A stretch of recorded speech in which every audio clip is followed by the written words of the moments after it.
Why, hello. My name is Hannah, and we're back to Historia. Last time we got to meet Doug, who is our main character in our protagonist. We also met Doug's family, most of them. We didn't meet Natalia, his sister, but we met his dad, who we learned is drunk. His mother, who's very ignorant to the fact her husband is a drunk. We learned about how Doug has a sister.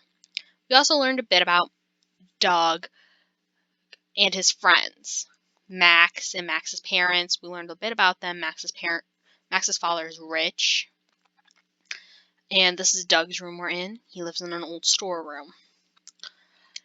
Last time because it was the beginning, last time we met, we actually saw Max, quote unquote, die and saw a weird beast that was on the title screen.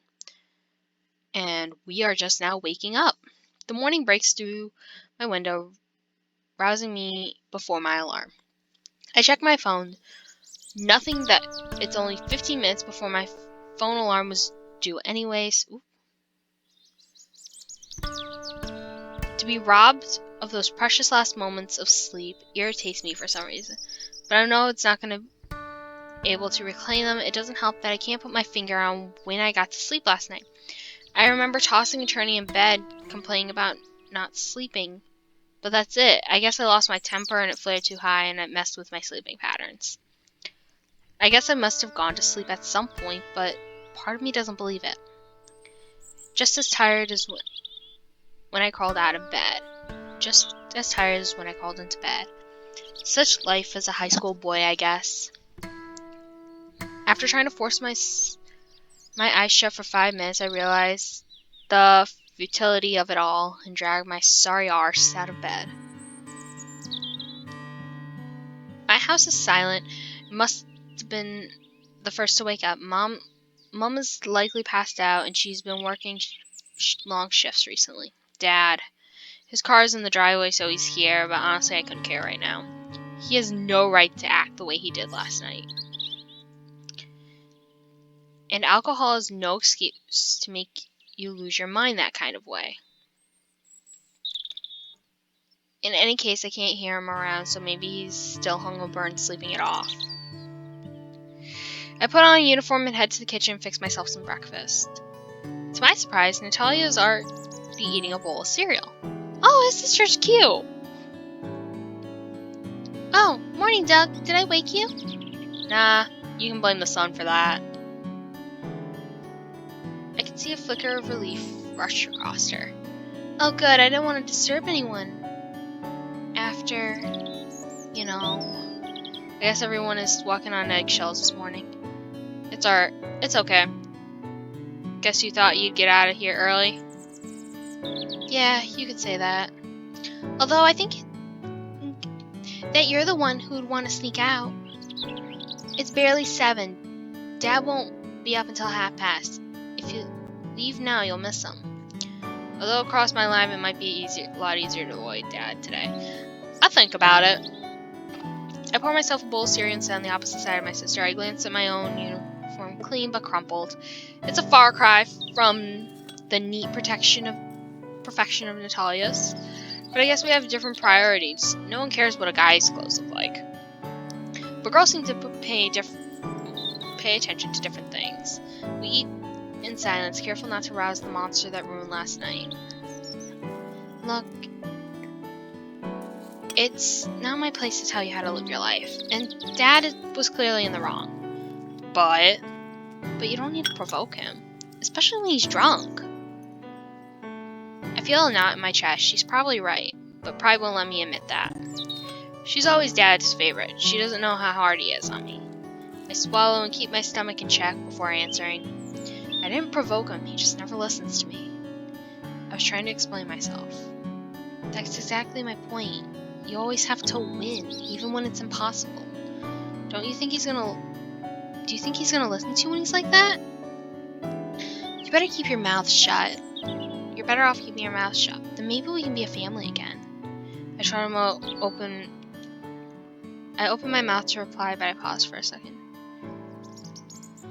Replays of last night run through my mind as I processed what she said. Dad came home and accused me of wasting my time on the computer. I turned the computer off before he checked it. He lost his mind and started to take my computer apart.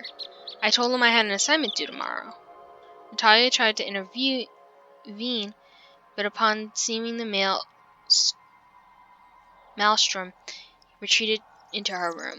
Mom refused to be drawn into the conflict. Her long shift had ended and needed to wind down. So Dad and I were yelling insults at each other until he stepped out of my room. I spied my chance and barricaded the door. Mom finally moved to act went for an axe to break into my room, but at that point I already slipped out the window. She laid into him before heading off to get some sleep. If this weren't a regular occurrence, our neighbors would have called the police by this point. I imagine they're getting used to these escalating exchanges. It's the same pattern every night. But I'm glad I can count on my sister. She's practically my best friend. I don't know what I'd do if she wasn't around. What else am I supposed to do? Roll over and let him ruin my life? I'm 17, nearly 18. By this time next year, I'll be in university. But he treats me like I'm some 5-year-old that needs to be told how to do everything. Just because he's bigger than me doesn't make him right. It's infuriating. My head starts to tremble as the memories from last night go around my mind. But you do act like a child sometimes. What did you end up doing last night after he quieted down? Did you study? She knows me too well. Avoiding her piece of cake is possible, but her voice is a calming influence on me, helping me see fog that lingers in my mind. For some time now, she's been able to tell exactly when I was lying. Nah, I watched Hot Rod in my room and tried my force to sell my sleep. Maybe you do need someone to look after you. I've always been close to my sister, but something about her makes me want to look after her. Like she's an innocent version of myself that I need to protect from the big bad world. But recently I felt the tables are turned, and she's the one looking out for me more than I've ever had. Her. That's weird. He remembers Hot Rod. He watched that with Max, though. What happened? Where's Max? Dude, you went with Max! She's certainly the more level-headed than I am. And she's able to make friends easily, something that always vexed me. I've never had any friends. Or at least, none that I would rely upon. Max! No! He forgot Max! Maybe that is why she's a little more stable than myself. She's always seemed to have someone to talk to. Yeah, I feel something tugging in the back of my mind. A dream, half dreamed. I shake it off the feeling and shovel the remaining cereal in my mouth. But I do have someone to look after me. That's your job, right? Well, what are you saying? You're supposed to be the big brother here. Relax, I'm pulling your leg. I'll be fine. Only a couple more months, then I'm out of here. You can visit me if you like. What? To a unidorm? No thanks. I've seen your room. I can't imagine what it would be like if Mom didn't force you to clean up. Don't tell me you're afraid of some dirty clothes. If that's all I had to worry about finding your room, then I'd be okay with it. I want to reply, but I seem to back myself in a corner. Either I incriminate myself or discuss my sister. Or, more than likely, both. But the joshing has changed my mood a little after being berated all night. It's good to chat freely with a friend. Are you alright? Huh? Nothing. It looked like you were coughing or something. My body's convulsing and I don't realize it. Like I'm trying to heave up some unknown poison in my gut. There's some gas, I guess? I didn't even register my body's moving.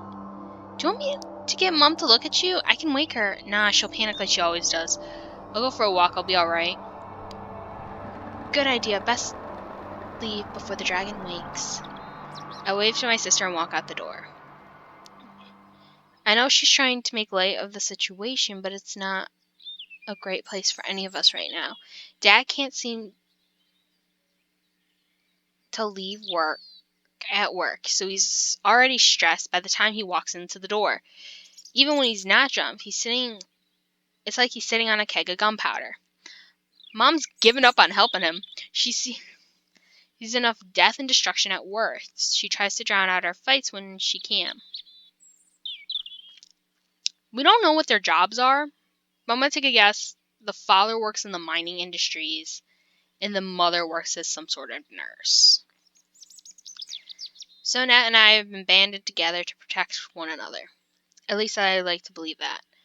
I know I have my share of the blame when it comes to the fights at home, but I can't stop myself. I know I should shut up and let him blow off steam, but I can't. Fighting back seems part of my nature. I simply can't believe he's right when he's clearly in the wrong. But it's not fair on Nat. I should pay more attention to her. I stare at my feet and scuffle around as if I'm on autopilot. I've walked to schools thousands of times, somebody knows where to go. Instead, I put my mind to deciphering last night's events. What could I have said differently? What could I tell myself to prevent my reacting?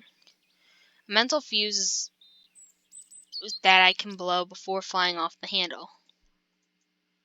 It's pointless. No matter how many times I look through last night's events, I can't see myself reacting any differently. I'm a sucker for a fight. I guess people don't change. If you put the same people in the same situation 100 times, you'll get the same 100 results over and over. It's far too easy to show up at school, but I could go to a cafe somewhere and crack a book, I guess. Something prompts me to look up, and I realize I'm lost. An unfamiliar house, a 2-story townhouse, exact copy of the other houses on the street. I know I've seen it before, but I can't ignore the tingling deja vu coursing down my spine. I'm drawn to this house for some reason. I don't know why. I look down at my hand and see it shaking. It's like at breakfast. Looking at the house made me want to vomit, so I turn back at it and head towards school. I barely make it 10 steps before an eruption in my gut charging for my mouth. I had no chance to stop it. I'm aiming a stream of black bile into the nearby street gutter. The mass of vomit seemed to crawl down the concrete like some sort of animal seeking shelter in the nearby drain. I turn back to the house I just left. It appears hazy in my vision and out of focus, like a photo without enough light. Blurred. Max. Max, why, I've heard that name before.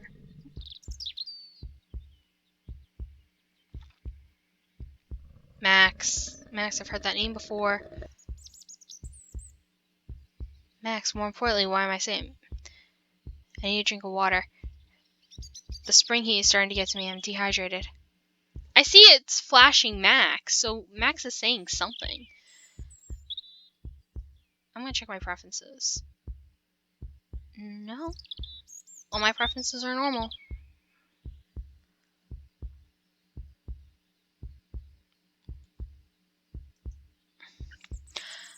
I close my eyes and take some deep breath, charging my lungs with oxygen before pushing back to school. An unexpected detour has cost me some time. As I approach school, I see other students meander in the same direction. I pay no mind, regardless of opening hours. I need coffee and water to soothe my dried throat.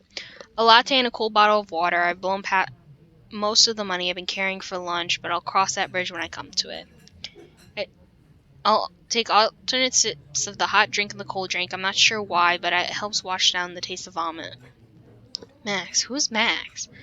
I'm perplexed by the figment of a memory. It's a little more than a name, but there's some sort of connection there. I close my eyes and try to sort out my thoughts. As the liquid in my stomach, I can start to feel something deep within me. Like some sort of imbalance in the universe. Like I'm missing a part of me. I try to breathe in deeply, but I feel as though I can't fill my lungs. I overexert myself trying to get air into each branch of my chest, but it's no use. I'm exhausted, yet I feel short of breath, like I'm drowning in thick air. A memory desperately clinging to the back of my mind. I try to shake it off, but I can't. I close my eyes and reach for the coffee. Shit. reflex kicks and I shake off the hot liquid from my hand. I open my eyes to see the spilled coffee wave across the table, drenching everything in its path. Crap! A leaf of napkins is quickly created to contain the disaster. Somehow, I have emerged unscathed beside some slightly soiled hands. I sweep up as much of the coffee as I can and to a mountain of soaked tissues before heading to the bathroom to wash my hands. The sink in the bathroom is already sickening. Didn't they clean this last night? Or have the years of grease from fast food atmosphere simply made this place uninhabitable? Never mind, I turn on the faucet and place my hands in the water. Electricity arcs between my hands as I contact with the stream, causing me to trip over myself. What the? Ooh. Again, I felt the urge to vomit. I barely drag myself to the filthy toilet before I lose the discharged coffee mix into the bowl. I feel a tear in my reality. An unfulfilling face calls me. Doug! Max? The figment loses itself in the swirls of the toilet as I reach beyond my senses. My stomach pinches again. The memories sitting home last night shudder and fades. A bad recording on a security cam. The fuck was that? So much for keeping myself clean. The gray-brown stains of smeared across my knee of the school pants and flecks of black vomit litter my shirt. There's no time to change. I need to get to school, clear my head, get over whatever fever dream I'm having. Part of me wants to go home and crawl into bed, but I'll never hear the end of it if I do. The water is still pouring from the faucet of the sink behind me. I splash my face, but the shook from the first time scares me. I shut off the water tap carefully and leave the bathroom. Guilty, I eye off the disaster tone of the coffee before bolting out the cafe into the schoolyard. Someone will clean it up and share. I mean, it's their job, right?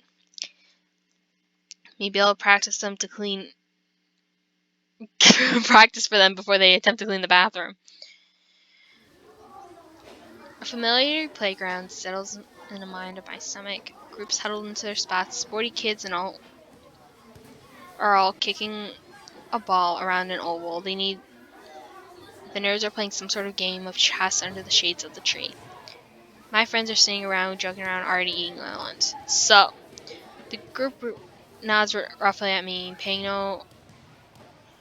no heed to my appearance before returning to their conversation about girls and cars.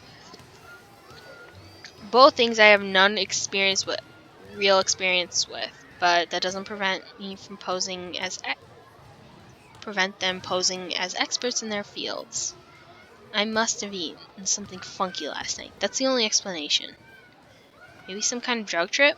Do one of the ghosts slump something into something without me noticing? Before I can ask, the bell rings and we all shuffle towards roll call. The schoolyard banter continues, drawing disgust stares from some of the girls in the class, but we don't seem to mind. However, the teacher strides and we settle down. All right, quiet up. Roll call time. Daisy, Daryl, Doug, Edgar, Edith, Graham, Max, Rebecca. Huh? Quiet, please, Doug. You've had your turn. No, what did you say? Max. Rebecca. As if I can't breathe. Ooh. I want to get through the scene before I turn it off. I'm underwater, unable to fill my lungs. I need to escape. Where are you going? Doug, are you okay? Yeah. I'm fine. Get me out of here. I'm fine. I can see the classroom spinning, slowly dissolving and pull off the white swirl above me. Edgar, can you help Doug to get to the nurse's office? The window is in a hot melt and the sun's beating down from above me. The dancing lights and the reflecting surface. I'm fine. I gotta. Who's Max? Edgar, please help him lie down. A vague figure approaches me and places a hand on my shoulder. Fire burns in my insides and I recoil from the touch. Don't touch me. I leap back, tripping over my nestmate. I need to find Max now. Edith, please go get the nurse, now! I feel a presence slip past me. It's hard to see through the thick air. It reminds me of something buried deep within my mind, a repressed memory. Fangs and rushing water tear through the edges of my mind, forever out of reach. But in the end, my consciousness sees its malevolent presence. I need to get out of this space, this reality that is falling down around me. The door's shape beckons me, and I swim through the fluid towards it. Beyond it, I can see the school's hallway shimmering down as if looking through a soapy bubble. I'm not gonna let you eat me. My voice echoes around the concert, shifts and pitches off the walls of the bubble. With much effort, I reach the door and tear myself through the membrane and clear air beyond. This is a great place to stop because I didn't want to go through that trippy dream while we were there. So, it seems like this is much longer than I anticipated. I thought this was going to be a 2-part thing. But unfortunately, there isn't a second chapter up yet, like I was hoping in the first one. But this is still a good game so far. I wish there were choices and stuff, but this is still good. So what's going on? Where is Doug? Because it seems like he's swimming, but at the same time he's not. He's in reality, but at the same time it's breaking.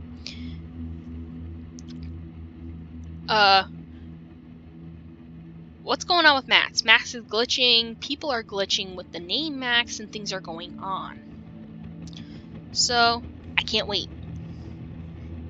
I know you're gonna see the next episode because I post them all on the same day, but whatever. See you in a bit.